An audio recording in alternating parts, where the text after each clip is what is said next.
19 horas e 45 minutos, hora oficial do Brasil. Boa noite.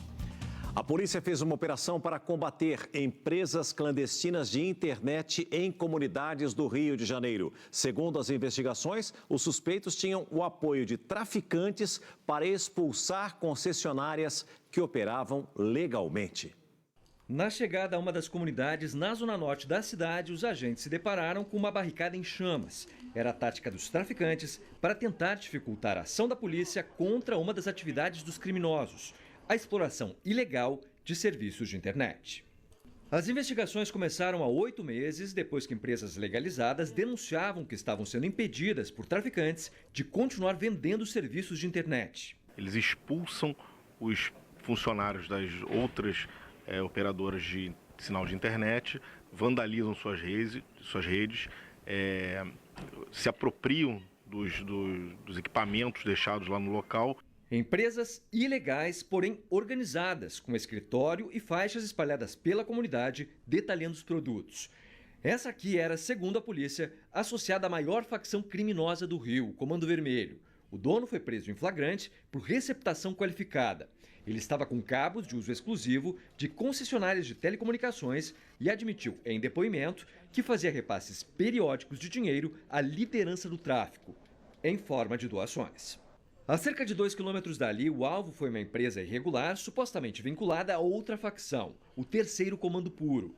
Os policiais precisaram acionar o esquadrão antibombas, após encontrar um explosivo em um dos endereços vasculhados. O artefato foi retirado em uma caixa blindada. Além de clandestino, o serviço explorado por essas empresas era de baixa qualidade. As investigações revelaram que não apenas residências e o comércio, mas também escolas e unidades de saúde eram obrigadas a usar provedores ilegais e tinham atendimento prejudicado por causa da instabilidade na conexão com a internet. Torres de servidores que distribuíam o sinal de internet, cabos e outros equipamentos, celulares, joias, uma coleção de relógios, computadores portáteis e R$10 mil em dinheiro vivo. Tudo foi apreendido nos endereços que foram alvos dos mandados de busca. O fuzil e as 2 pistolas foram devolvidos porque o dono tinha porte de colecionador. Como diz o ditado, o Brasil não é para amadores. Que Deus te guarde, te proteja e te faça companhia. Hoje é terça-feira, 5 de agosto de 2025. Veja agora os outros destaques desta edição. Em prisão domiciliar, Bolsonaro está impedido de usar celular e receber visita dos filhos que não moram no mesmo endereço. Em entrevista ao 2025, veja agora os outros destaques desta edição. Em prisão domiciliar, Bolsonaro está impedido de usar celular e receber visita dos filhos que não moram no mesmo endereço. Em entrevista ao SBT Brasil, Flávio Bolsonaro critica a proibição de visitar o pai, Jair Bolsonaro. A gente vai ter que em algum momento escolher, vamos salvar o Brasil ou vamos salvar o Alexandre de Moraes. Lula evita comentar prisão de Bolsonaro e descarta telefonema para Trump. Eu não vou ligar para o Trump para conversar nada, porque ele não quer falar. Oposição faz protesto no Congresso, decide obstruir pauta e presidentes da Câmara e do Senado cancelam sessões. Parlamentares bolsonaristas exigem anistia para envolvidos no 8 de janeiro. Impeachment do ministro Alexandre de Moraes. Haddad garante que privatizar o Pix está fora de cogitação. Conectado com você, sintonizado com o mundo, o SBT Brasil está no ar. 26 pessoas foram presas em uma operação da polícia que aconteceu hoje em 12 estados brasileiros. Os presos são suspeitos de participar de um esquema de fabricação e venda de anabolizantes falsificados. 25 milhões de reais foram movimentados nos últimos 5 anos. Policiais civis de São Paulo foram às ruas para prender 35 pessoas em um esquema milionário de falsificação de anabolizantes. Polícia, desce, senhora. Vamos. Por ordem da Justiça, foram cumpridos 85 mandados de busca e apreensão em São Paulo e mais 11 estados. De acordo com a investigação, a marca Red Shark falsifica anabolizantes com insumos importados ilegalmente do Paraguai e da China. A receita da falsificação era ensinada em tutoriais gravados em vídeo. Depois disso eles embalavam, tinham um aparato, utensílios, maquinário para embalar esses medicamentos falsificados, adulterados, né? E eles vendiam como se novinho fosse, só que o consumidor não sabe que injetando, por exemplo, um falso medicamento desse, pensando que estava auxiliando na sua saúde, ele estaria colocando sua vida em risco. O cabeça do esquema criminoso foi preso no Paraguai. Michael Douglas Miranda Campos já foi processado por exercício ilegal da medicina e por falsificação de medicamentos. No fim da tarde desta terça-feira, ele foi expulso do país pelas autoridades paraguaias e entregue à Polícia Federal em Foz do Iguaçu, no Paraná. A fraude da Red Shark movimentou, segundo a polícia, 25 milhões de reais nos últimos 5 anos. Dos 35 alvos, 26 já tinham sido presos até o início da noite. Tem uma mandado de prisão contra você, tá?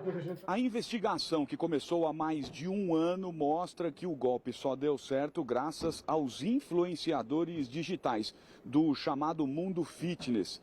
Eles recebiam dinheiro mensalmente, faziam propaganda do produto falsificado e impulsionavam as vendas.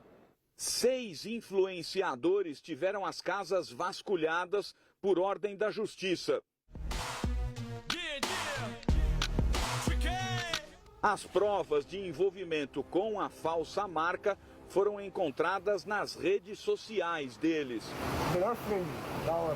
Um dos investigados é conhecido como marombeiro pobre louco. Ele tem 1.700.000 seguidores.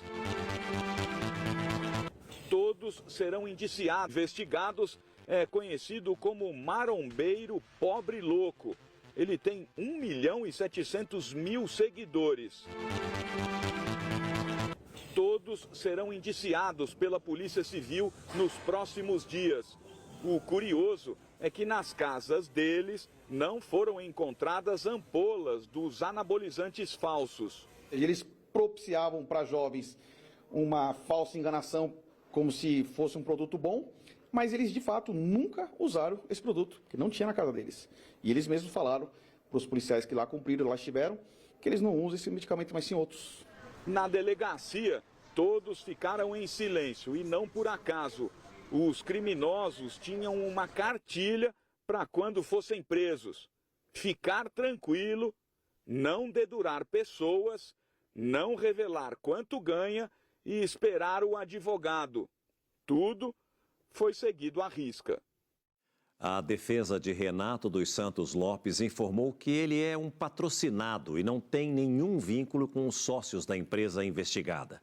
Os advogados de Guilherme de Araújo Batista, Jefferson Ferreira Coalho, Matheus dos Santos Donari, Jorlan Nascimento Vieira Dias e Fábio Antônio Marques não responderam aos nossos contatos. Nós não localizamos a defesa de Michael Douglas Miranda Campos.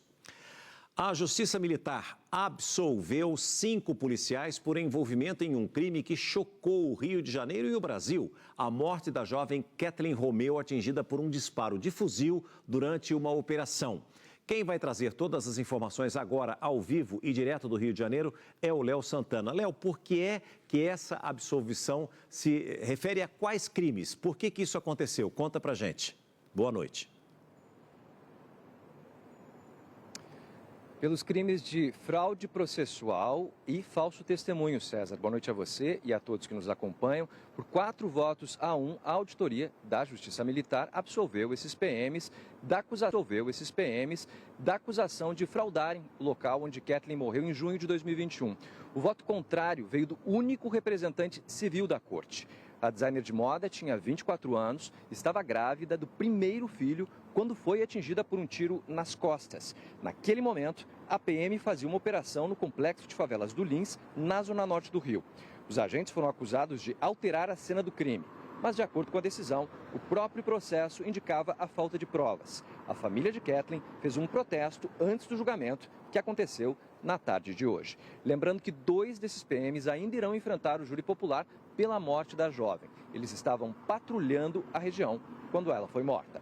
César. Obrigado pelas informações, Léo. Uma ótima noite a você, Cariocas e Fluminenses. Lembrando que o SBT Brasil vai continuar apurando esse caso até o final.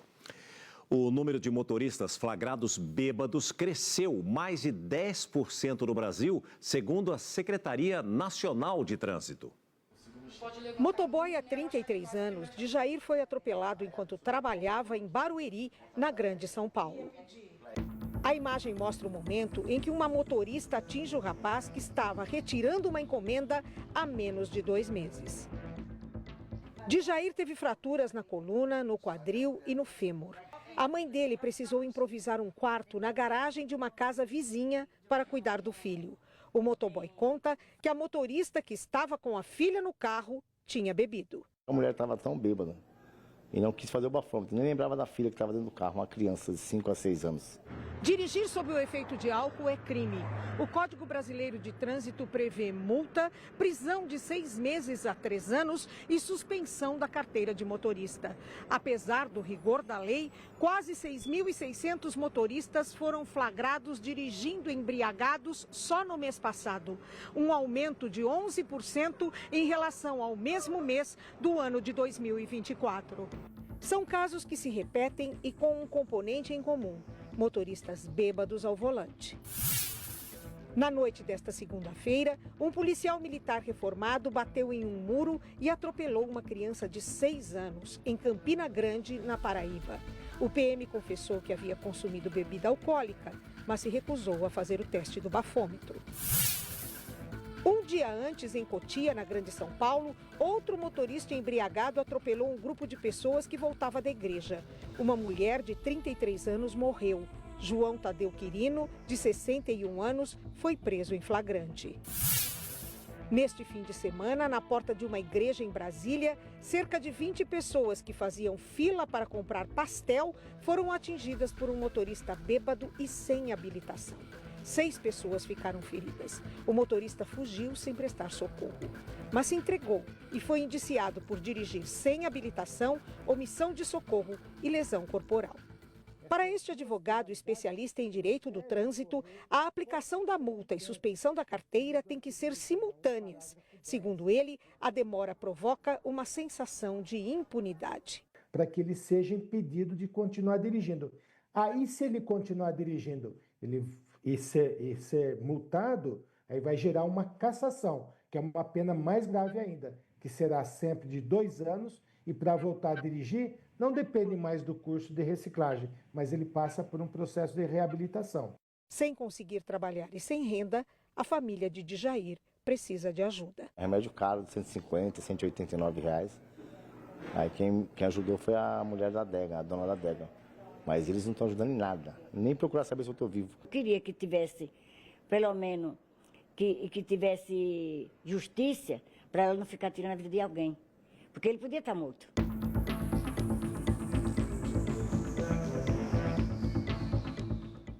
Que me perdoem os especialistas, mas suspensão de carteira, reciclagem, multas pequenas, nada disso vai resolver e vai devolver a vida de pessoas inocentes que foram subtraídas exatamente por pessoas criminosas que bebem, ingerem álcool, muitas vezes não têm sequer habilitação e continuam a cometer os mesmos tipos de crime. Você acompanhou, a estatística aumentou, mas as penas continuam muito brandas, na minha opinião. Os nossos nobres deputados e senadores não fazem absolutamente nada para modificar esse cenário aqui no nosso país. Enquanto isso continuar acontecendo, nós só vamos aumentar os números. Infelizmente, mais pessoas inocentes vão perder a vida e vão ser atingidas como vítimas de acidentes de trânsito. Nós temos, em média, no Brasil, entre 50 e 60 mil mortes por ano em acidentes de trânsito de uma forma geral. Mas grande parte, como você acompanhou na reportagem da Madalena Bonfilioli, deve-se a essas pessoas que bebem e que dirigem e que não são penalizadas da forma como deveriam, na minha opinião. Não sei se você concorda comigo.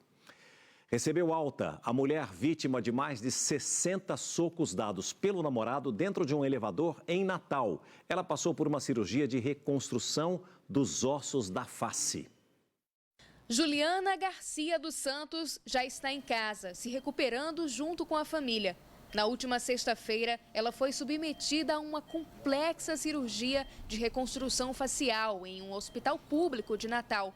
O procedimento se estendeu por quase 7 horas devido à gravidade das lesões. Ela foi atingida na cabeça com 61 socos. O autor das agressões é um ex-jogador de basquete, Igor Eduardo Pereira Cabral. Ele foi preso em flagrante logo após o crime.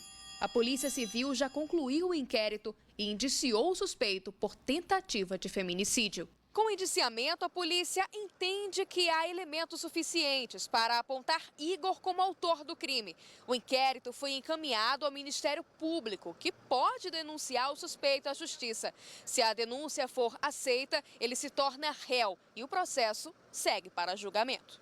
A TV Ponta Negra, afiliada do SBT em Natal, recebeu em primeira mão uma carta de Igor Cabral, em que ele manifesta arrependimento e afirma que sua conduta foi influenciada pelo uso de substâncias e instabilidade emocional. Igor ainda pede perdão à vítima, à família dela e às famílias envolvidas. Ele finaliza dizendo que deseja paz e força a Juliana. Procurada pela nossa produção, a defesa de Igor Cabral informou que pretende solicitar à Justiça a realização de um exame toxicológico. Mas, segundo a polícia, o próprio suspeito se negou a realizar os testes.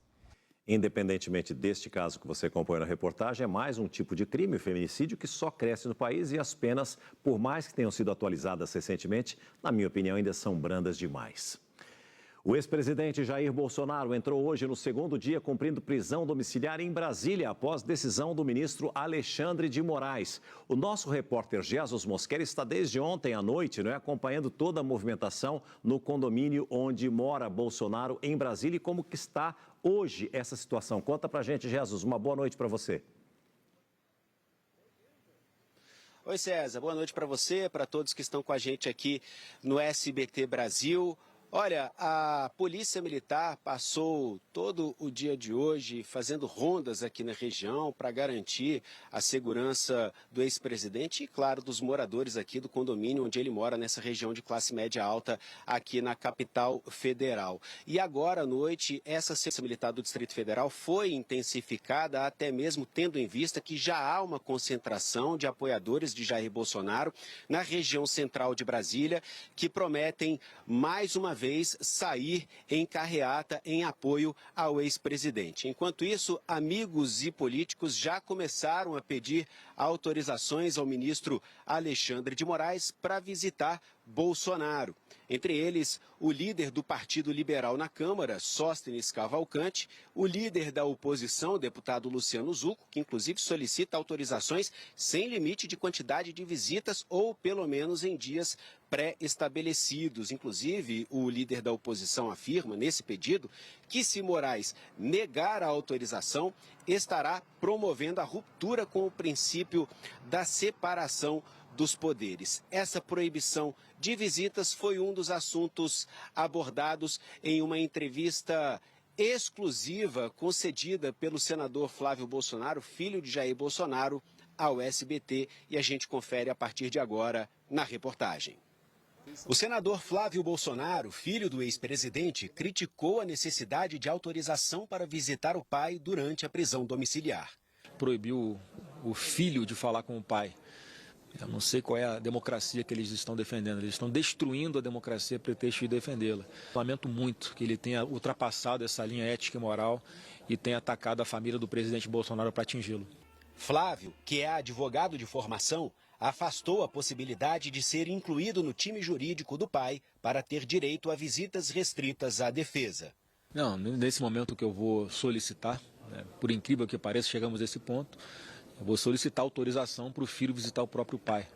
Ao ser perguntado sobre uma eventual retaliação de Donald Trump à prisão de Bolsonaro, Flávio disse ser impossível prever os próximos passos do presidente dos Estados Unidos. Obviamente que há uma grande preocupação aqui, porque se ele, desde o primeiro momento, está dizendo que tem que voltar a democracia no Brasil, tem que voltar a liberdade de expressão no Brasil, tem que parar a perseguição contra Bolsonaro. Obviamente, quando o Alexandre de Moraes prende o presidente Bolsonaro, fico muito preocupado com qual pode ser a reação, mas é imprevisível, não tenho a menor ideia do que pode vir a acontecer. E, obviamente, a gente vai ter que, em algum momento, escolher, né? Vamos salvar o Brasil ou vamos salvar o Alexandre de Moraes. O parlamentar também afirmou ter sido o único responsável pela participação do pai na manifestação de domingo em Copacabana. Quando ele faz um vídeo falando ali, dando um bom dia para o pessoal em Copacabana, eu coloco nas minhas redes, não foi o Bolsonaro que pediu para eu colocar. Eu coloquei por conta própria porque eu não faço parte do processo. Na ocasião, Bolsonaro se dirigiu aos apoiadores pelo viva voz do celular do filho. Obrigado a todos. É pela nossa liberdade, pelo nosso mundo, pelo nosso Brasil. Sempre estaremos juntos. A mensagem foi gravada e postada nas redes sociais de Flávio, que em seguida apagou o conteúdo. O ministro Alexandre de Moraes entendeu que Bolsonaro violou a medida cautelar que o proibia de se manifestar na internet por meio de terceiros e decretou a prisão domiciliar. Em nota, os advogados do ex-presidente disseram que receberam a decisão com surpresa, que Bolsonaro não descumpriu nenhuma medida cautelar e que a fala durante a manifestação em Copacabana não pode ser compreendida como um ato criminoso. Após a notícia da prisão do pai, outro filho do ex-presidente, o vereador Carlos Bolsonaro, deu entrada em um hospital do Rio de Janeiro. Ele deixou a unidade de saúde horas depois. Em Brasília, nesta terça-feira, o condomínio onde o ex-presidente mora e cumpre a prisão domiciliar teve a segurança reforçada. O senador Ciro Nogueira, que foi chefe da Casa Civil no governo Bolsonaro, fez uma visita ao ex-presidente com autorização do STF. Saindo agora da casa do meu presidente Jair Bolsonaro, fui autorizado pelo relator ministro Alexandre a visitá-lo, seguindo todas as normas. Não vou dizer que ele não estava triste, mas é uma pessoa que acredita muito ainda no nosso país. Durante o dia, não houve movimentação expressiva de apoiadores nem de opositores aqui em frente à residência de Jair Bolsonaro. Um cenário bem diferente do observado na noite anterior. Por volta das 10 horas da noite de segunda-feira, apoiadores do ex-presidente se aglomeraram em frente ao condomínio, depois de uma carreata pelo centro da capital federal. Vestidos de verde e amarelo e exibindo cartazes com críticas a Alexandre de Moraes, os manifestantes protestaram contra a prisão de Bolsonaro. Nós vamos agora à análise do dia em Brasília com o cientista político Bruno Garchagen. Boa noite, Bruno. Seja muito bem-vindo. Obrigado pelo seu tempo disponibilizado para estar aqui. Pronunciei corretamente seu sobrenome? Corretamente. É isso? Obrigado. Deixa eu te fazer uma pergunta. Existe uma percepção nos bastidores lá na capital federal de que o ministro Alexandre de Moraes acelerou um pouco esse processo de decidir prender o ex-presidente Jair Bolsonaro antes do julgamento da tentativa de golpe. Qual é a sua opinião a respeito dessa situação que nós estamos vivenciando? Por favor. Acelerou e acelerou muito, né? Foi de 0 a 100 em 2 segundos, porque tudo estava sendo desenhado, e não era novidade para ninguém, de que haveria uma condenação e uma eventual prisão do ex-presidente Jair Bolsonaro. Só que com a escalada de todas as decisões por parte do governo Trump, por exemplo, de tentar localizar a punição por meio da lei Magnitsky contra o ministro Alexandre de Moraes, tudo isso foi parte do processo para que o ministro, em vez de agir com prudência no momento em que o país vive uma crise política muito intensa, em que opõe dois lados, o ex-presidente e o atual governo, e o STF de forma inadequada com um protagonismo político, em vez de tentar baixar a temperatura, o ministro Alexandre de Moraes resolveu acelerar, e aí as consequências disso a gente vai ver em breve, porque o governo Trump já se manifestou a respeito dessa prisão domiciliar e existe uma série de punições que estão nas mãos do presidente dos Estados Unidos, Donald Trump, que certamente será aplicada porque o Donald Trump vê o ex-presidente Bolsonaro como um aliado. Além disso, há o interesse do Trump em tarifar o Brasil, como fez com outros países. Então, a questão comercial e a questão política andam lado a lado para interesse do Trump. Ontem, a edição todinha do SBT Brasil foi dedicada à prisão domiciliar do ex-presidente Jair Bolsonaro e, posteriormente, à noite, eu ouvi muita gente dizendo o seguinte, mas ele não foi sequer julgado, ele não foi condenado, como é que ele foi preso? E, ao mesmo tempo, eu ouvi juristas dizendo, não, ele poderia, o Alexandre de Moraes está dentro da lei de fazer isso. Isso realmente é verdade?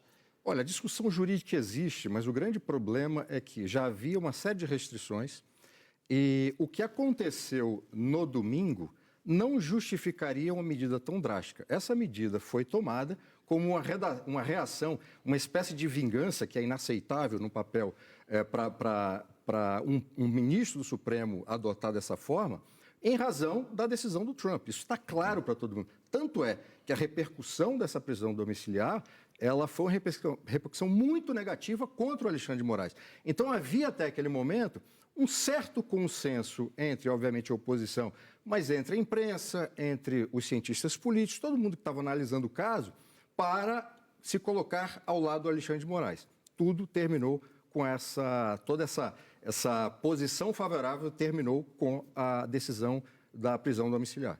Eu vou pedir que você continue conosco, Bruno, porque temos outros assuntos para tratar, porque hoje o Congresso voltou do recesso parlamentar com protestos da oposição contra a prisão domiciliar de Bolsonaro. Os presidentes do Senado e da Câmara tiveram que desmarcar as sessões previstas para esta terça-feira.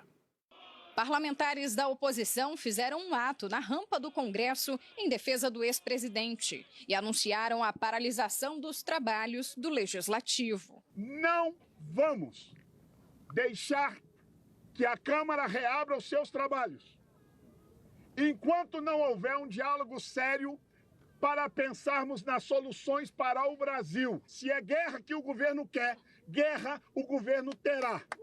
Não haverá paz no Brasil enquanto não houver discurso de conciliação. O senador Flávio Bolsonaro anunciou que, para dar andamento às votações dos projetos no Congresso, a solução seria o que ele chamou de pacote da paz, com 3 medidas principais: a votação do impeachment do ministro do Supremo, Alexandre de Moraes, a anistia completa aos condenados pelos ataques às sedes dos 3 poderes no 8 de janeiro e a votação da proposta de emenda à Constituição que acaba com o foro privilegiado de parlamentares. Isso não pode mais continuar sendo usado como um instrumento de pressão sobre deputados e senadores que acabam tendo que, muitas vezes, não fazer aquilo que é obrigação deles, porque podem sofrer algum tipo de ameaça em função de processos que estão no Supremo. Para os aliados do ex-presidente, Jair Bolsonaro deveria estar sendo julgado na primeira instância da Justiça e não no STF. O vice-presidente da Câmara, Altineu Cortes, do PL do Rio de Janeiro, ameaçou pautar a anistia assim que tiver oportunidade. No primeiro momento que eu exercer a presidência plena da Câmara dos Deputados, ou seja, que o presidente Hugo Mota se ausentar do país, eu irei pautar a anistia. Muito bem. Depois do ato em frente ao Congresso, os parlamentares bolsonaristas ocuparam as mesas dos plenários da Câmara e do Senado como forma de protesto. No plenário da Câmara, os apoiadores do ex-presidente colocaram uma espécie de mordaça na boca e impediram os discursos das tribunas. Deputados governistas condenaram a atitude dos opositores. É um ataque violento ao parlamento. Todas as instituições estão sendo ameaçadas nesse momento.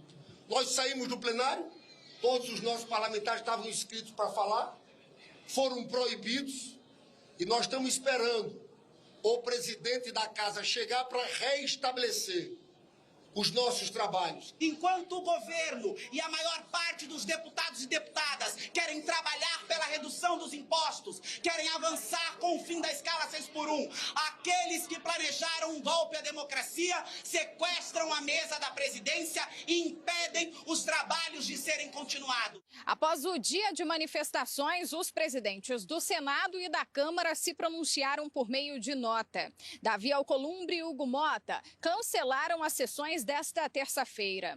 Os dois marcaram reuniões de líderes da Câmara e do Senado para esta quarta, quando será definida a pauta do Congresso.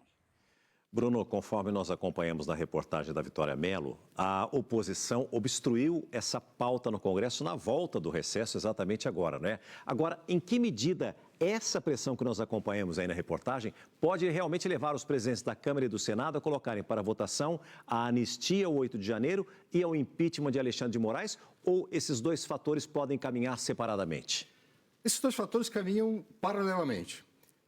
essa obstrução que foi realizada hoje, ela é parte de um processo, não é um fim em si mesma, ajuda a aumentar a pressão sobre o presidente da Câmara e o presidente do Senado. Agora, é muito curioso ouvir o deputado Lindbergh Farias e outros membros da base do governo e até membros do PT reclamando dessa obstrução, porque historicamente o PT fez muito isso ao longo de vários governos contra os quais o PT era oposição. Então, isso não é uma novidade na história do PT. Agora, a oposição sempre tenta usar os mecanismos de acordo com o regimento ou de acordo com estratégias que existem de política para fazer esse tipo de coisa e aumentar a pressão. Agora, o ponto mais importante aqui é que a oposição está tentando fazer de tudo para que haja uma resposta por parte do presidente da Câmara e por parte do presidente do Senado em 3 pontos principais, que é o PL da anistia, o impeachment do ministro Alexandre de Moraes e também o fim do foro privilegiado. O grande problema em todo esse enredo que se constrói e dentro dessa crise política, César, é que o principal problema no Brasil ele está sendo colocado com base em 3 personagens, que é o presidente Lula e o seu governo, o ex-presidente Jair Bolsonaro e os seus apoiadores, e o STF na figura do ministro Alexandre de Moraes. Quando se fala em pacificação, qualquer um deles fala em pacificação, nenhum dos 3, pelo histórico, recente ou antigo, nenhum dos 3 é capaz de oferecer ao país essa pacificação em razão do comportamento, das atitudes e das falas. Então, no fundo, o que o Brasil precisa é de alguém, e isso tem que emergir primeiro da sociedade, mas de políticos que consigam, de fato, oferecer isso. Do jeito que está, essa situação não vai ser resolvida tão cedo. O que a gente percebe nos últimos anos é que vem existindo uma polarização cada vez maior aqui no nosso país entre direita e esquerda. O que está acontecendo hoje aqui no nosso país aumenta ainda mais essa polarização, como eu disse agora? Aumenta essa polarização muito mais do que esquerda e direita, e saindo do ponto de vista meramente ideológico, de posição de ideias. O grande embate que se dá hoje é muito mais entre o grupo representado pelo ex-presidente Jair Bolsonaro e o grupo representado por o atual presidente Lula, e entrou nessa história o STF. Historicamente, o STF, embora sempre tenha sido um dos poderes políticos da República, nunca exerceu um protagonismo político. A grande novidade que nós estamos vendo hoje, presenciando, testemunhando, é justamente esse protagonismo inaceitável, porque a responsabilidade, o dever da Corte Suprema não é jogar esse jogo. Obrigado, Bruno. Nós vamos continuar juntos aqui, porque o SBT Brasil explica agora como funciona a prisão domiciliar imposta a Jair Bolsonaro e quais são as limitações que o ex-presidente terá no dia a dia. Da tornozeleira eletrônica à prisão domiciliar. O intervalo foi de pouco mais de 2 semanas. Agora, enquanto Jair Bolsonaro começa a cumprir a decisão do ministro Alexandre de Moraes, não param de surgir dúvidas sobre o que o ex-presidente pode ou não fazer. O despacho traz regras a serem cumpridas. A primeira, Bolsonaro está proibido de receber visitas, com exceção dos advogados constituídos nos autos e de pessoas autorizadas previamente pelo STF. Elas não poderão usar o celular enquanto estiverem com o ex-presidente. Isso porque Bolsonaro também está proibido de utilizar o aparelho, diretamente ou por meio de terceiros. O ex-presidente não pode falar ao telefone. Ele está em prisão domiciliar. Como alguém que está no interior de uma penitenciária não pode fazer uso de telefone, também não pode fazê-lo o ex-presidente Jair Bolsonaro. A prisão domiciliar é uma medida cautelar prevista no Código de Processo Penal brasileiro. É válida para indiciados e acusados, que só poderão deixar a residência por meio de autorização judicial.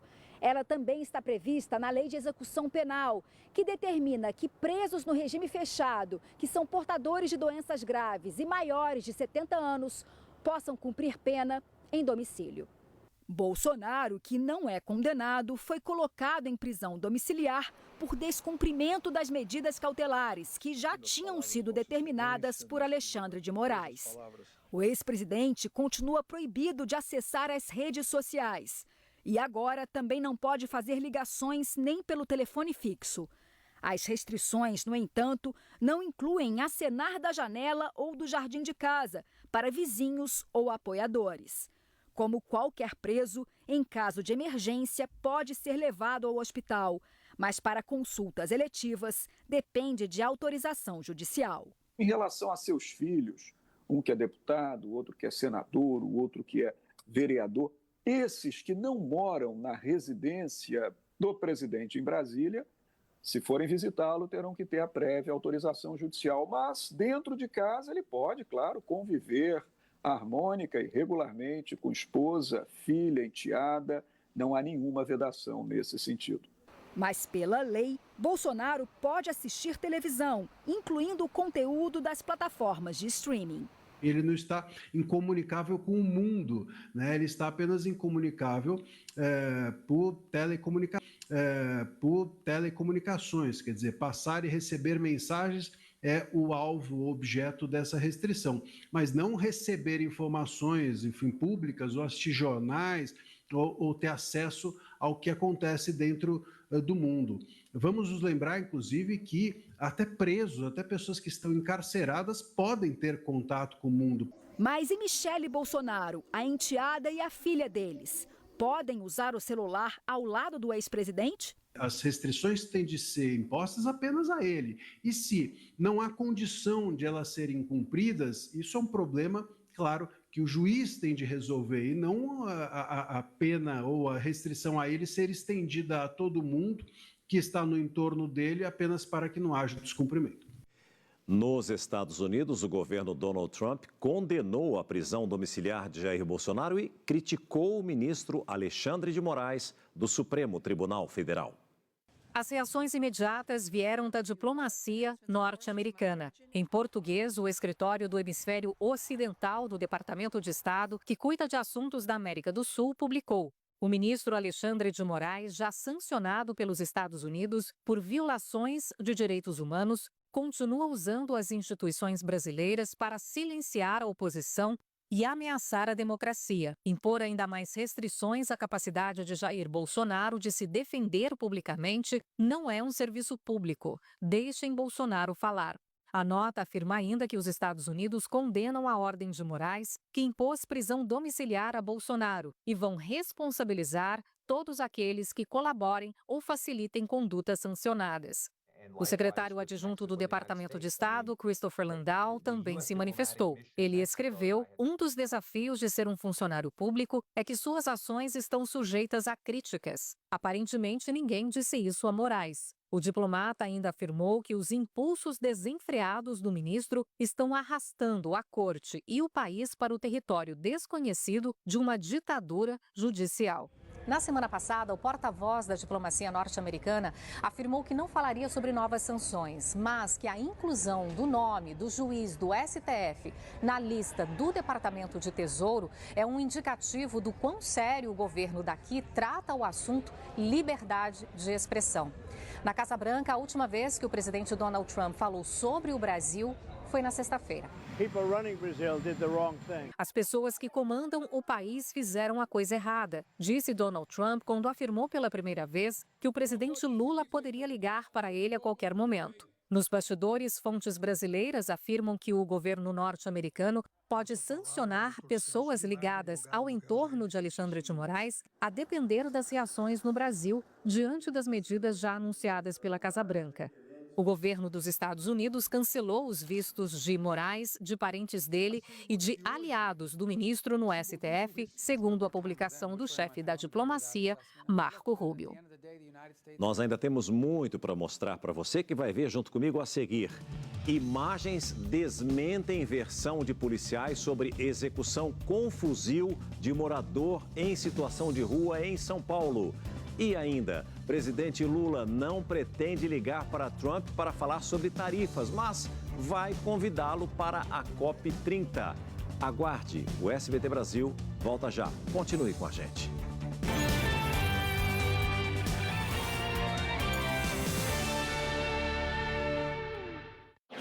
SBT Brasil, com César Filho. Oferecimento. Caixa, Minha Casa, Minha Vida, classe média. Vem! Agora você pode ter a sua casa merecida. Vem junto com a Caixa e o Minha Casa, Minha Vida. Chegou o Minha Casa Casa Minha Vida classe média do governo federal. Agora também é para sua vida. Se a sua renda familiar é de até 12 mil, você pode financiar imóveis novos ou usados de até 500 mil reais. Realize o sonho da sua vida com a Caixa. Caixa, Brasil, União e Reconstrução. Downy, o amaciante número 1 do Brasil. Com perfume inconfundível que dura desde a manhã até o fim do dia. Para você aproveitar tudo com confiança. Vista-se de perfume Downy o dia todo. No Republicanos, as mulheres têm protagonismo nas pautas que movem o Brasil. Da economia ao comércio exterior, do empreendedorismo à educação. E nossa bancada feminina no Congresso mostra com preparo e firmeza que mulher entende sim de política. Republicanos, a casa política de todas as brasileiras. Republicanos, 20 anos de trabalho pelo Brasil. Dia dos Pais Mercado Livre. O bom de parecer seu pai é saber exatamente o que dar de presente para ele com os mais de 40 milhões de reais em cupons. Compre agora pelo app. Você sonha com mais saúde para você e sua família? Sonha ganhar uma casa ou um carro? Sonha com descontos? Sonha em ganhar dinheiro de volta a cada compra? Não durma no ponto e peça hoje o seu cartão de todos os sonhos. Tem consultas e exames com descontos incríveis. Clínico geral por apenas R$30. Odontologia tem também. E demais áreas médicas por R$40. Comprou no mercado? Volta dinheiro. Na farmácia, volta também. Quer consultas a partir de R$30? Quer ganhar carro ou casa? Mais descontos e cashback? Tenha tudo isso agora. Não é só um cartão. É o sonho de todo mundo. É o cartão de todos os sonhos. Peça já o seu. Compre a dupla concentrada mais Boom. Experimente grátis o Boom. A escola de Bodoquena, aqui no Pantanal, funciona em regime de internato para os mais de 800 alunos da área rural. Entre os que vivem aqui estão 4 irmãos. Nosso pai é caminhoneiro. Quando entrei aqui eu tinha 6 anos e o pai falou que ia inventar alguma coisa para eu ficar sem saudade. Minha buzina virou um carinho pra eles. É o meu jeito de estar pensando neles. É aquela buzinada. Fundação Bradesco. Só a educação transforma.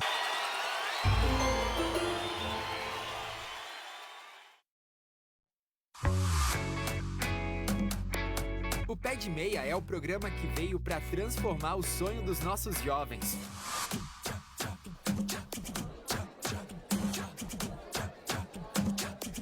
Há mais de um ano combatendo a evasão escolar. Já são mais de 4 milhões de beneficiados com R$200 por mês. Quem passa de ano recebe um depósito de R$1.000. Estudantes no último ano do ensino médio que fizerem os 2 dias de provas do Enem recebem um bônus de R$200.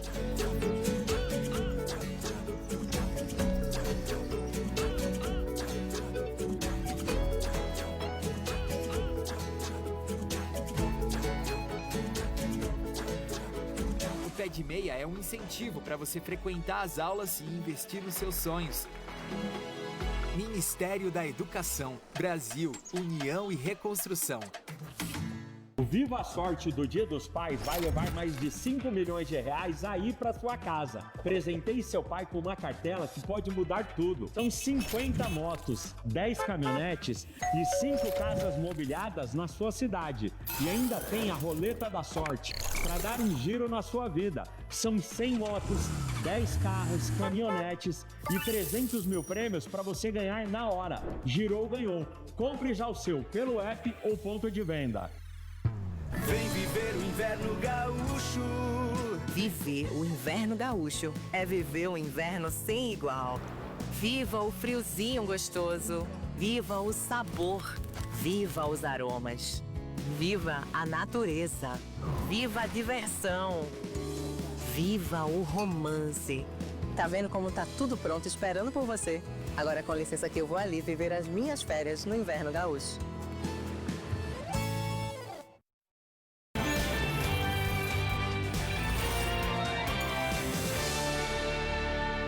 Estamos de volta ao vivo com o SBT Brasil para mostrar para você Como a prisão domiciliar de Bolsonaro repercutiu na internet? Um levantamento da Quest mediu a percepção dos usuários de redes sociais logo depois que a decisão de Moraes foi divulgada. Veja, a notícia veio ao público por volta das 6 da tarde de ontem e até às 9 horas da noite foram mais de 1 milhão de menções ao tema. O alcance estimado é de 8 milhões e 600 mil visualizações por hora. Os pesquisadores mapearam as publicações em redes sociais como Facebook, Instagram, X, entre outras plataformas. E entre todas essas menções, o levantamento aponta que 53% eram favoráveis à prisão de Bolsonaro, enquanto 47% das menções eram contrárias. E além de Jair Bolsonaro, outros 3 ex-presidentes foram presos depois da redemocratização do país. Veja. O último a ser preso foi Fernando Collor de Mello, em abril deste ano, em Maceió. Ele foi condenado em 2023 por corrupção passiva e lavagem de dinheiro num processo decorrente da Operação Lava Jato.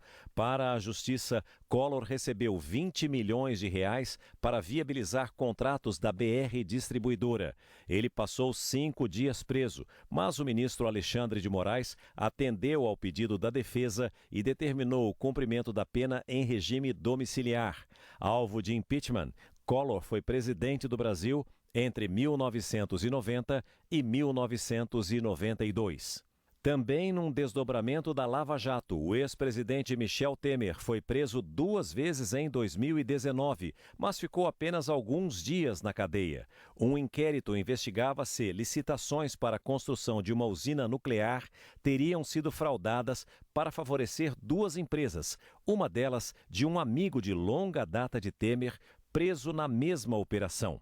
O processo foi arquivado. Michel Temer, que ocupou a presidência entre 2016 e 2018, foi alvo de mais de 10 inquéritos, mas nunca foi condenado. Em 2018, Lula foi preso e passou 580 dias na carceragem da Polícia Federal em Curitiba. Ele tinha sido condenado por corrupção em 2 processos na Operação Lava Jato. Em um deles, foi acusado de receber uma cobertura triplex no Guarujá, no litoral paulista, como um suposto acerto por desvios de recursos da Petrobras. Em outro, foi acusado de ter sido beneficiado com um sítio em Atibaia, no interior de São Paulo. Nos 2 casos, a defesa de Lula argumentou que os imóveis jamais pertenceram a ele. Em 2021, o ministro do STF, Edson Fachin, anulou as condenações por entender que os processos não deveriam ter tramitado na Justiça de Curitiba. Pouco depois, a corte decidiu também que o então juiz Sérgio Moro, hoje senador, não julgou Lula com imparcialidade. Bruno, pelo que a gente viu até aqui, o ministro Alexandre de Moraes não deu nenhuma indicação de que ele vá recuar. Muito pelo contrário, parece até que ele está pagando para ver, não é? Essas sanções americanas contra os outros ministros do STF, incluindo os familiares deles, pode mexer de alguma forma com isso ou você não acredita mais? Olha, é difícil fazer porque a gente teria que sair um pouco da análise de ciência política e teoria política para uma coisa mais de neuropolítica ou psicologia do comportamento. Porque, como você falou, o ministro não dá nenhum sinal de que vai recuar. Agora, uma coisa é a decisão individual do ministro, outra coisa é a pressão que se tem no entorno do ministro, a começar pelos colegas de corte. O que eu li na imprensa hoje é que já há um movimento de insatisfação dentro do STF, porque o canhão está apontado para todos os ministros. Hoje, o deputado Eduardo Bolsonaro disse que a Lei Magnitsky pode ser que seja direcionada para a esposa do ministro Alexandre de Moraes, de forma a impedir que não só o próprio ministro, mas membros da sua família não tenham acesso a várias coisas, cartão de crédito, enfim, tudo aquilo que a Lei Magnitsky pode impedir. Então, para a queda de um ministro, considerando que o ministro não vai recuar, é preciso haver uma série de convergências dos poderes e de quem, afinal, tem poder no Brasil, não só poder político, mas poder econômico. Se essa pressão for tamanha e considerar que o ministro atrapalha muito mais do que ajuda, aí é um caminho aberto para que o ministro, de fato, sofra um processo de impeachment. Teremos novos capítulos pela frente. Mais muitos. Espero poder contar com a sua ajuda sempre. Muitíssimo obrigado por estar conosco, viu, Bruno? Obrigado mesmo. O SBT teve acesso a imagens da câmera corporal de um policial envolvido no assassinato de um homem em situação de rua no centro de São Paulo. O vídeo que você vai ver agora desmente a versão apresentada em depoimento e mostra que a vítima estava desarmada. O crime aconteceu no dia 13 de junho, embaixo do viaduto 25 de março, no Brás, região de comércio popular da capital paulista. A abordagem começou pouco depois das 8 da noite. As imagens, que não possuem áudio, mostram 2 viaturas e 6 policiais militares que faziam patrulhamento na região parados no local. Em seguida, um homem identificado como Jefferson de Souza, de 24 anos, desce de uma árvore. Os PMs encaram a atitude como suspeita e passam a revistá-lo. Jefferson, então, é levado para trás de uma pilastra e senta-se no chão. Ali perto, o trânsito de veículos flui normalmente. A câmera corporal do soldado Danilo Guerin mostra que ele tira uma foto do homem com um celular e envia para alguns contatos através de um aplicativo de mensagens. Neste outro trecho, a vítima aparece chorando, com as mãos para trás. Um dos policiais aponta um fuzil para ele. O homem, então, é obrigado a se virar. Neste momento, a câmera corporal é coberta pela mão do PM Danilo, que também vira. Na sequência, o corpo de Jefferson aparece no chão. Toda a execução durou apenas 35 segundos. Em depoimento, os agentes envolvidos no crime afirmaram que a vítima tentou pegar a arma de fogo de um dos policiais e reagiu à abordagem, o que teria motivado os disparos. Mas não é isso que as imagens mostram. O relatório com a descrição do vídeo da câmera corporal já tinha sido divulgado com exclusividade pelo site SBT News. A vítima morreu com 3 tiros de fuzil disparados, segundo a denúncia, pelo tenente Alan Wallace dos Santos Moreira. Ele e o soldado Danilo, que tampou a câmera no momento do crime, foram indiciados e presos. Neste outro trecho, o áudio da câmera corporal volta a funcionar e é possível ouvir o relato de Alan Wallace para outros colegas que patrulhavam pela região e ouviram os disparos. Começou aqui, a gente foi trocando ideia. Quando ele viu que ia perder, tentou a sorte. O cara é louco, eu tava tentando trocar ideia com ele assim, cara. Exatamente, o cara é louco. Ah, mano, mas aqui no centro que mais tem. No documento apresentado pelo Ministério Público, o comportamento deles é descrito como sádico e com absoluto desprezo pelo ser humano. Obrigado, não é mesmo. Em nota, a Secretaria da Segurança Pública de São Paulo afirmou que repudia veementemente a conduta dos policiais envolvidos e que jamais compactuará com qualquer tipo de excesso ou desvio. Os 2 agentes seguem detidos no presídio Romão Gomes enquanto o inquérito está em andamento. Nós procuramos as defesas dos 2 policiais envolvidos nessa execução. O advogado de Alan Wallace, acusado de efetuar os disparos que mataram um homem em situação de rua, afirmou que o PM agiu em legítima defesa e que isso será provado na justiça. Já a defesa de Danilo Guerin, que aparece cobrindo a câmera corporal, disse que não vai se manifestar. O presidente dos Estados Unidos, Donald Trump, ameaçou aumentar as tarifas de 25% anunciadas contra a Índia pela compra de petróleo de Moscou. Os russos vendem óleo diesel para o Brasil e o governo daqui também já começou a se preparar para possíveis sanções. É a principal fonte de dinheiro dos russos. Pelo menos 30% de tudo que o governo do país arrecada vem da indústria de petróleo, gás e derivados. E nas palavras do presidente dos Estados Unidos, se o preço baixar, ele, Vladimir Putin, não terá escolha porque sua economia vai afundar. Vem daí a decisão de Donald Trump, reforçada nesta terça, de sobretaxar também quem compra dos russos. O primeiro alvo foi a Índia, com 25%. E o norte-americano avisou que deverá aumentar ainda mais, substancialmente. Ele prometeu um anúncio nas próximas 24 horas para punir a Índia, que compra dos russos 35% do petróleo que consome. O porta-voz do governo russo encarou a declaração como ameaça e disse que forçar países a cortar a relação comercial com Moscou é algo ilegal. O governo da Índia classificou as tarifas como injustificáveis e irracionais e ironizou o fato de tanto a União Europeia como os Estados Unidos ainda manterem uma rota de comércio com a Rússia. No caso dos norte-americanos, urânio para sua indústria nuclear. A Índia é a segunda maior compradora de petróleo russo, atrás somente da China. Apesar das sanções, a União Europeia ainda é a terceira, além de ser a maior importadora de gás. Na lista de derivados, liderada pela Turquia, também aparecem China e o Brasil como o terceiro maior comprador. No primeiro semestre deste ano, 61% do óleo diesel importado por empresas brasileiras vieram da Rússia. No mesmo período, os Estados Unidos, que eram o principal, passaram a ser o segundo maior fornecedor do produto para o mercado brasileiro. O que acontece hoje com a Índia poderá ocorrer em breve, também com o Brasil. Uma fonte do Itamaraty, com quem eu conversei nesta terça-feira, confirmou que medidas punitivas pela compra do óleo diesel russo já estão no radar do governo brasileiro.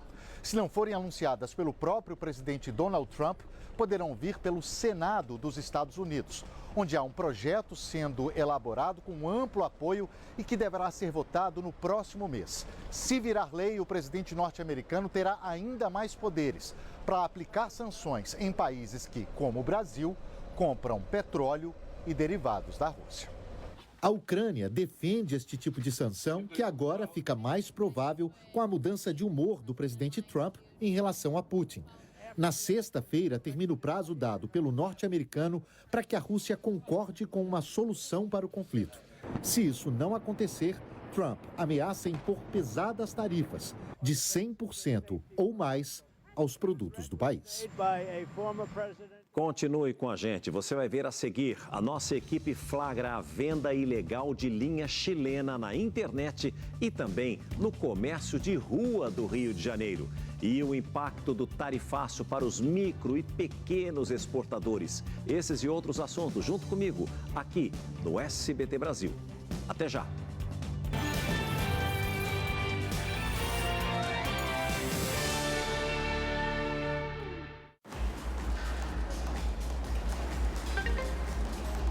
Olha isso! 90% de desconto? Só hoje? Vou comprar agora. Mas peraí. Que site é esse? Quem desconfia evita golpes. Na dúvida, procure o BB. O banco tem um site e um número com dicas de segurança para ajudar você a evitar golpes. Banco do Brasil, para tudo que você imaginar. Promoção Comfort sonhou, ganhou. Compre Comfort concentrado e troque por lençóis exclusivos. E concorra a R$1 milhão. Participe!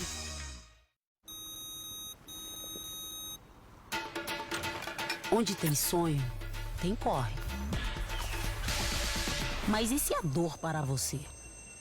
Sem tempo, irmão. O novo Sonridor chegou. 5 vezes mais rápido. Pra você ver seus sonhos virarem realidade.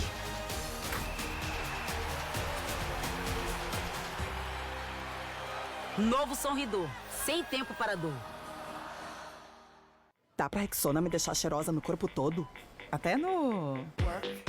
Com tecnologia que se adapta a você para bloquear o odor. Diga adeus ao mau cheiro. Novo Rexona O-Body é para outras partes do corpo. Rexona não te abandona. Novo Cif Limpeza Milagrosa.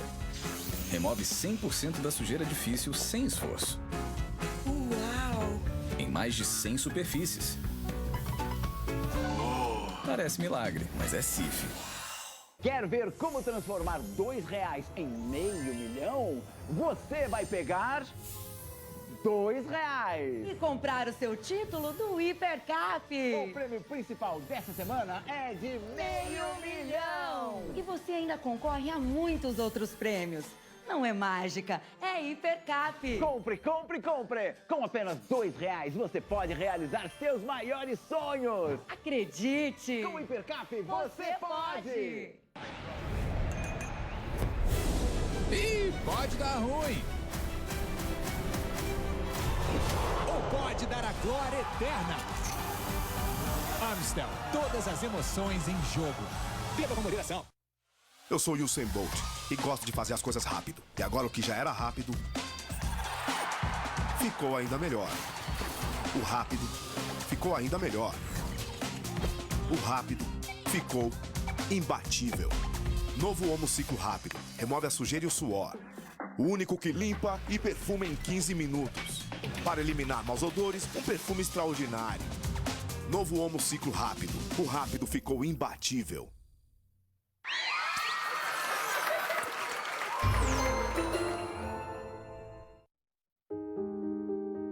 Prometo que consagrarei a vida ao serviço da humanidade. Priorizarei a saúde do paciente, exercerei a profissão com consciência e dignidade. Manterei a honra e as tradições da profissão médica. Guardarei o máximo respeito pela vida humana. Prevent Senior, a gente acredita que a saúde pode ser mais humana. Os campeonatos estão com tudo e na Sky você assiste com a melhor qualidade. E assinando agora, você pode ganhar um mês de canal de futebol. Com Brasileirão, com jogos incríveis, mata-mata da Copa do Brasil, Libertadores e Sul-Americana. Ah, e tem golaço de oferta. Assista tudo ao vivo com muito mais economia por menos de R$ 1,90 por dia. E ainda tem mais de 100 canais para a família toda aproveitar. Ligue agora 0800 728 7153. Sky, mais diversão a cada conexão. Olha a cerveja pesada, a cerveja que incha!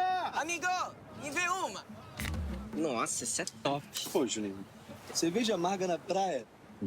Ai! Que quadradeza! Amigo, que quadradeza! Que quadradeza! Amigo, que quadradeza! Praia pede uma escolzinha.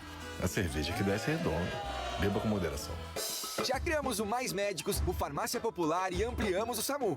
Agora, chegou a vez do Agora Tem Especialistas. Uma grande ação do Governo Federal, Ministério da Saúde, Estados e Municípios. Agora tem paciente do SUS sendo atendido na rede privada e ampliação dos horários de atendimento. Agora tem esperança para Joilma e mais saúde para o Gabriel e para todos os brasileiros. Agora tem especialistas para consulta ou tratamento. Ministério da Saúde, Governo Federal.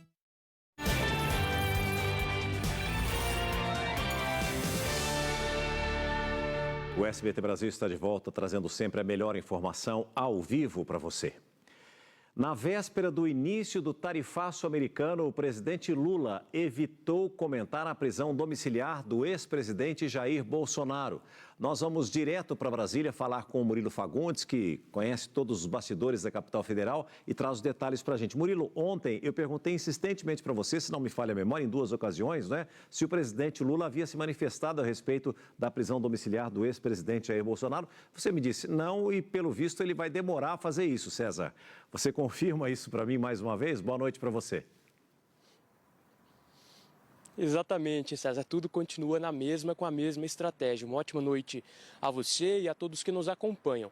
Olha, César, hoje Lula não comentou a situação do seu adversário político e essa se mantém a tônica, então, com o alto escalão do governo. É evitar conversar sobre esse assunto, comentar esse assunto publicamente como estratégia política. Hoje, mais cedo, no evento do Conselho Nacional de Segurança Alimentar, Lula disse estar muito animado com os dados do combate à fome conduzidos pelo seu governo.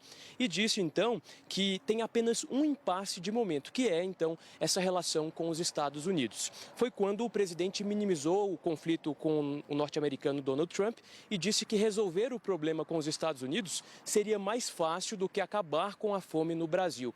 Num discurso bastante emocionado, Lula chorou ao se lembrar dos tempos em que passou fome na infância e disse que garantir comida no prato das pessoas deveria ser uma obrigação constitucional, não uma escolha política. Ele ainda criticou aqueles que defendem o corte de gastos sociais e disse que, para fazer mais pelo povo, ele vai se tornar ainda mais esquerdista e socialista. Vamos ouvir.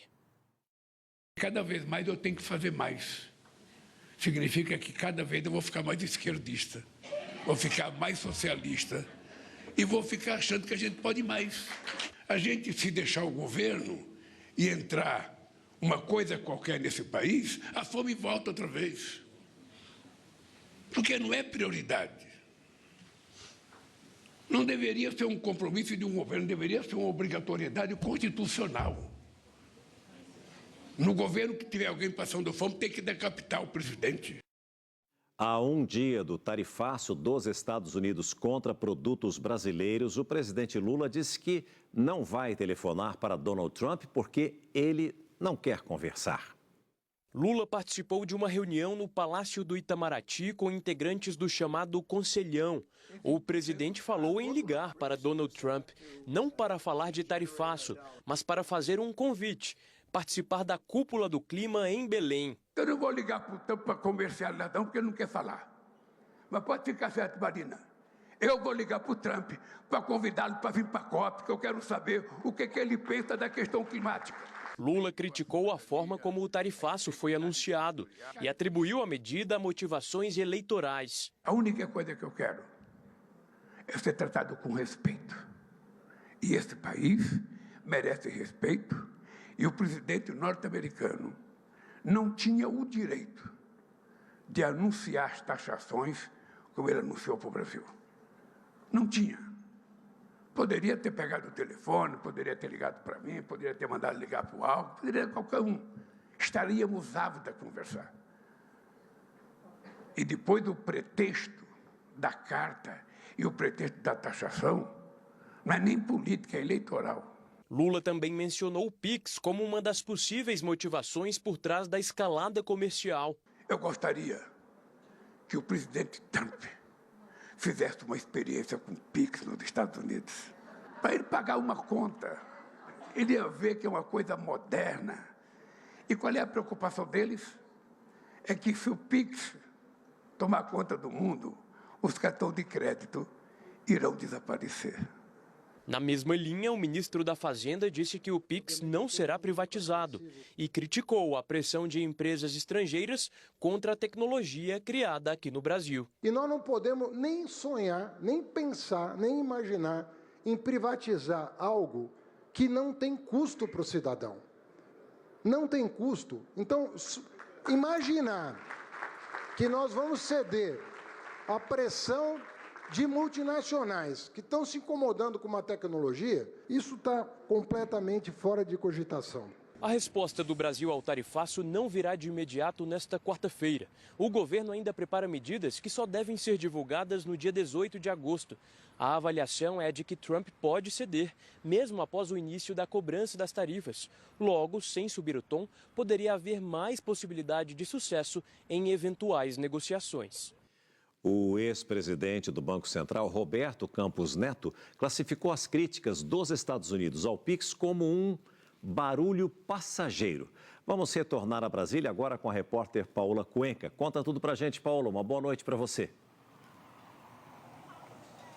Boa noite para você, César. Para quem está nos acompanhando, para o ex-presidente do Banco Central, Roberto Campos Neto, de fato, essa discussão em torno do PIX é somente um barulho. Essa fala dele aconteceu durante a participação em um videocast, o Nu Videocast, que é promovido pelo banco, que hoje Campos Neto exerce o cargo de vice-presidente e chefe global de políticas públicas. Durante essa participação em inglês, Campos Neto disse, abre aspas, o PIX atingiu muitos objetivos, ele tem sido reconhecido como um bom sistema. E eu acho que isso é provavelmente um barulho que estamos vendo agora. No final, mais e mais pessoas, mesmo aquelas que estão criticando o PIX agora, vão perceber que ele fez uma importante transformação para um país como o Brasil. Eu lembro que o PIX, que foi lançado em 2020, durante a gestão de Campos Neto, como presidente do Banco Central, é hoje alvo da investigação que foi ordenada pelo presidente dos Estados Unidos, Donald Trump. Isso porque o sistema é visto como potencialmente desleal na concorrência comercial com as empresas americanas que também fazem sistemas de pagamento. O PIX garante a gratuidade nas transferências e também nos pagamentos que são feitos pela plataforma. De acordo com Campos Neto, países como México e Coreia do Sul têm tentado, inclusive estudado, uma forma de implementar um sistema parecido com o do PIX. Para o ex-presidente do Banco Central, o PIX ele foi empoderador para a população brasileira, principalmente para aqueles pequenos comerciantes e as pessoas que quase não tinham acesso ao sistema bancário. César. Obrigado pelas informações, Paulo. Uma ótima noite a você, a todos de Brasília e da região central do nosso país. Micro e pequenos exportadores buscam saídas para o tarifaço de Donald Trump aos produtos brasileiros. O setor afirma que precisa de financiamento emergencial para garantir a manutenção dos empregos. Peter produz e exporta geleias e pimentas 100% brasileiras para a Europa e Ásia. Pensando em vender para os Estados Unidos, ele investiu $100 mil para abrir uma empresa no país. Pronto para fechar um contrato, com o tarifaço, os planos mudaram. Caiu como uma pedra na gente, porque, em particular, a gente tinha escolhido o mercado americano como o principal mercado para os nossos produtos. A gente fez nosso dever de casa, abriu uma empresa nos Estados Unidos, conseguiu sócios para tocar a operação americana.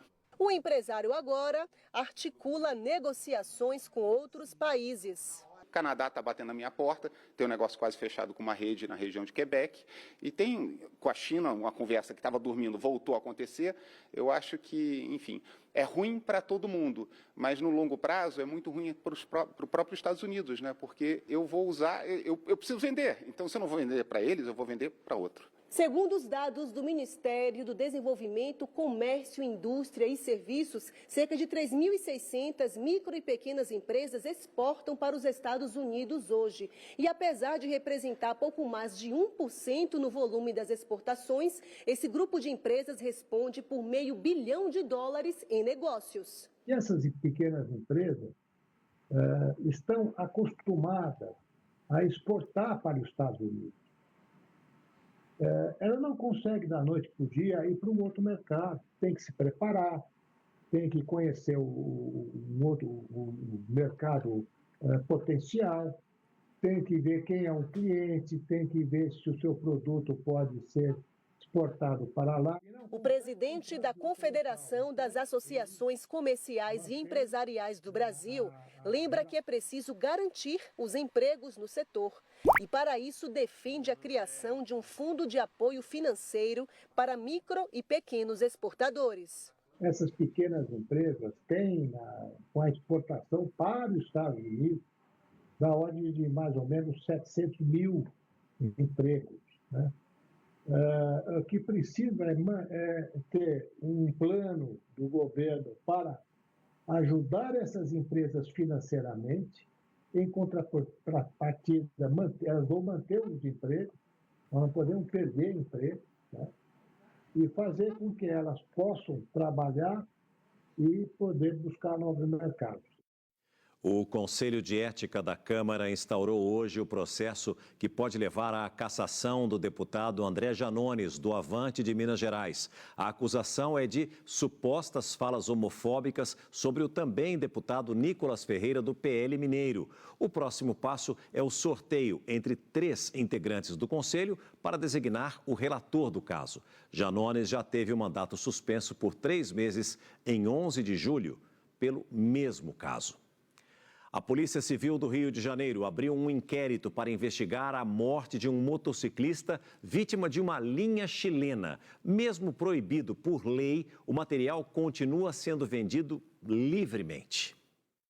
As pipas colorem o céu, mas por trás da brincadeira existe um mercado perigoso. Com câmera escondida, flagramos a venda do produto mais cortante em uma comunidade da capital fluminense. Chilena? Isso. 7,15. Do grande tu não tem não, né? É. Chilena grande. R$30. Tá enrolado na carretilha. O chamado cerol, de produção artesanal, utiliza pó de vidro. Já a linha chilena, de fabricação industrial, é feita com óxido de alumínio. Por isso, tem o efeito 4 vezes mais cortante. Ela tem uma dinâmica semelhante a uma faca. Em vez de ser um fio, você tem ali centenas, milhares de pequenos fragmentos de óxido de alumínio que funcionam como uma seção de corte, aonde quer que essa linha encontre. E quando encontra pessoas ou animais, o resultado pode ser fatal. Mesmo proibida, a linha chilena é fácil de achar em lojas físicas, na internet ou aplicativos. Os vendedores negociam o preço no atacado e no varejo e entregam para todo o país. Só chamar no WhatsApp, a gente vai para todo o Brasil aí, ó. As cores bem bonitas. Em São Gonçalo, na região metropolitana do Rio, um vendedor oferece entrega por motoboy ou pelos correios. Uma carretilha com maior quantidade e espessura de linha pode chegar a R$330. No domingo, Jorge Luiz da Silva Marciano, de 38 anos, morreu atingido no pescoço por uma linha chilena, quando seguia de moto com a esposa por uma avenida em Nilópolis, na Baixada Fluminense. O pintor voltava de uma partida de futsal do filho, de 8 anos. Um motociclista que vinha logo atrás testemunhou tudo. Polê de pipa, olha isso, cara. Olha o que essa porra fez com o cara, mano. Deu atrás, mané. A Polícia Civil informou que investiga o caso. A perícia já foi realizada e testemunhas estão sendo ouvidas. A pena para quem usa linha chilena ou cerol é de até 1 ano de prisão. No Rio, a multa para os vendedores chega a R$18 mil. E as queixas explodiram. De janeiro a julho foram 716. O número supera em quase 30% as reclamações ao programa Linha Verde do Disque Denúncia em todo o ano passado. Para o vice-presidente da Sociedade Brasileira de Engenharia de Segurança, o cumprimento da lei é pouco fiscalizado. O ideal é que a gente tivesse uma fiscalização muito grande nas distribuidoras, nas lojas que vendem esse tipo de produto, onde as pessoas que fossem pegas ou pegos vendendo esse tipo de produto pudessem ter uma pena um pouco maior para realmente eles terem receio de comercializar esse produto que é extremamente perigoso.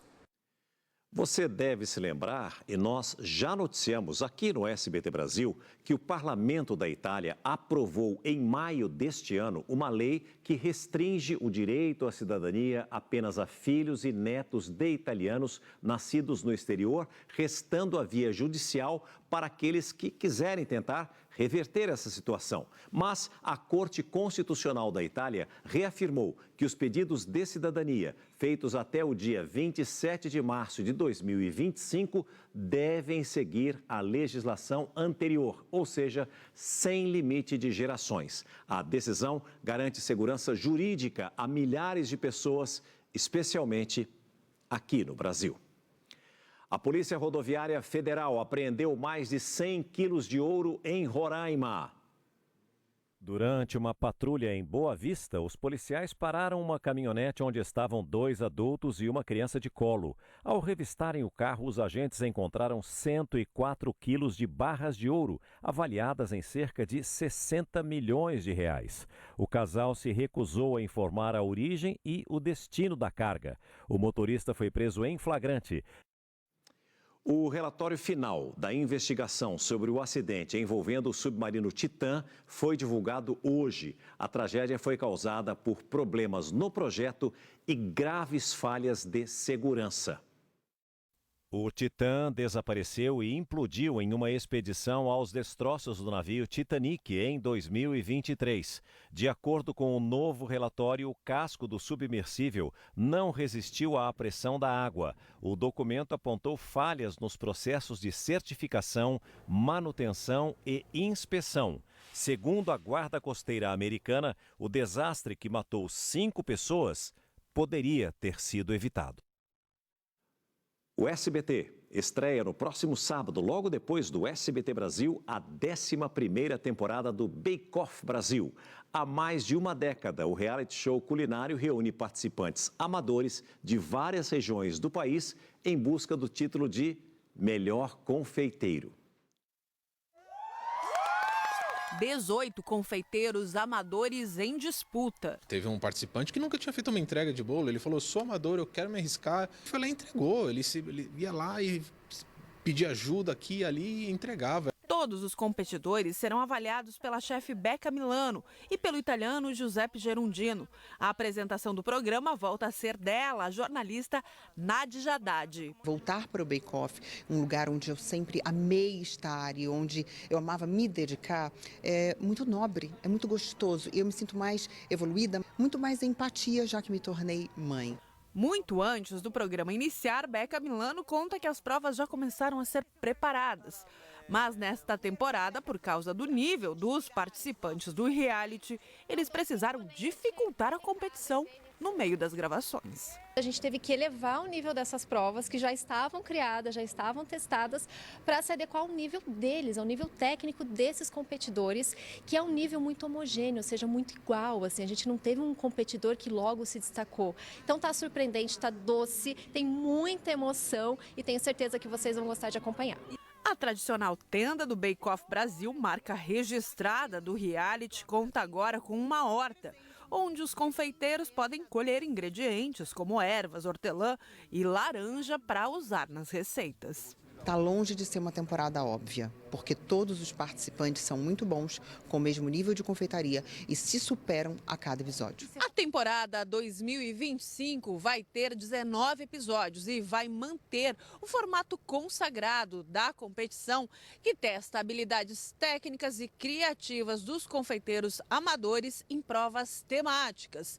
Os jurados garantem que, além de torcer pelos participantes, quem acompanha o Bake Off em casa também vai poder aprender as receitas do reality. Todas as provas que a gente traz no Bake Off são uma junção de várias receitas. Então tem bolo, tem recheio, tem cobertura e quem quiser fazer tudo isso junto consegue reproduzir, né, aquela réplica do que a gente faz no programa. Para além das receitas, o programa é sobre poder sonhar. Bake Off Brasil vai estrear no dia 9, às 8h45 da noite, com muito mais doçura, com muito mais alegria para encher a sua casa, a sua família com essa atmosfera de muito amor. A gente trouxe um monte de novidades, os confeiteiros já estão com a mão na massa e vão surpreender a cada um de vocês.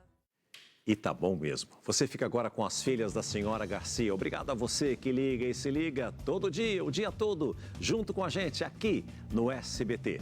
Nós voltaremos amanhã, 7:45 da noite, com mais um SBT Brasil. Até lá.